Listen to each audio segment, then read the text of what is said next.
चढ़त फगुनवा पियवा ले अइलन गवानवा ले अइलन गवानवा अपने त सूत पियवा खेत खरिहानवा अपने त सूत पियवा खेत खरिहानवा हमके सुताव पियवा बखरिया बीच अंगनवा बखरिया बीच अंगनवा तीसिया क तेल धैली कड़ू कयपटानवा कड़ू कयपटानवा कबहू नाही अइलन पियवा पानी के बहानवा पानी के बहानवा सूखी गईल पटन ढरकी गईल तेलवा ढरकी गईल तेलवा कबहू नाही अइलन पियवा पानी के बहानवा पानी के बहानवा जा तू न मोरे सासू सैया के बोलाव तू सैया के बोलाव तू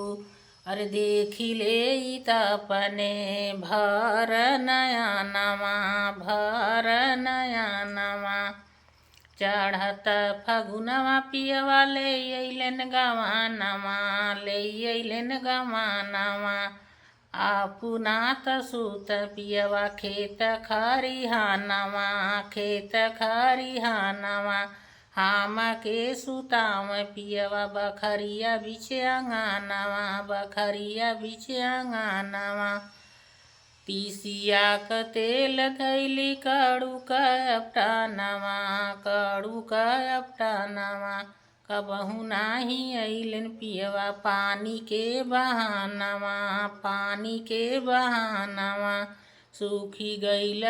पटन ढरकी गईल तेलवा ढरकी गईल तेलवा कबहू नाही अइलन पियवा पानी के बहानवा हो पानी के बहानवा जा तू न मोरी जेठनी देवरा के बोलाव तू देवरा के बोलाव तू अरे देखी ले तपने भर नयनवा हो भर नयनवा चढ़त फगुनवा पियवा ले अइलन गवानवा हो ले अइलन गवानवा आपुना त सूत पियवा खेत खरिहानवा हो खेत खरिहानवा हमके सुताव पियवा बखरिया बीच अंगनवा बखरिया बीच अंगनवा सूखी गईल पटन ढरकी गईल तेलवा ढरकी गईल तेलवा